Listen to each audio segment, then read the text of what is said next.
கொடுக்க ஆவலா இருந்திருப்பாங்க. ஆனா, பிதாவாகிய தேவன் அதற்கு அவர் என்ன பண்ணல, அதற்கு சித்தம் கொள்ளவில்லை. அவருக்கு தண்ணி கொடுக்கக்கூடாது அப்படின்றது தேவனுடைய சித்தமா இருக்கிறது. ஏன்னா, அவர் அந்த நரக வேதனை அனுபவிக்கணும். பாவத்தின் சம்பளம் மரணம்.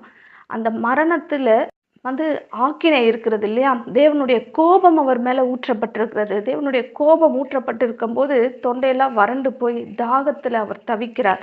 தேவனுடைய கோபம் ஊற்றப்பட்டிருக்கும்போது, தேவன் எப்படி அவருக்கு இரங்க முடியும்? அந்த இடத்துல அவருக்கு இரக்கமே செய்ய முடியாது. ஏன்னா, அவர் இப்போ நீதி செய்து கொண்டிருக்கிறார். நியாயம் செய்து கொண்டிருக்கிறார். அந்த இடத்துல அவரால இறங்க முடியாது. அதனால என்ன பண்ணிட்டாரு, அவர் தாகமா இருக்கிறேன்னு சொல்லும்போது, அவருடைய தாகத்தை தீர்ப்பதற்கு தேவன் மனம் இறங்கவில்லை. ஆனா, நமக்கு என்ன பண்றாரு? நிச்சயமா தேவன் மனம் இறங்குகிறவரா இருக்கிறார். நம்ம இன்னைக்கு தாகமா இருக்கிறேன்னு சொன்னா, நமக்கு கொடுக்காம விட்டுருவாரா?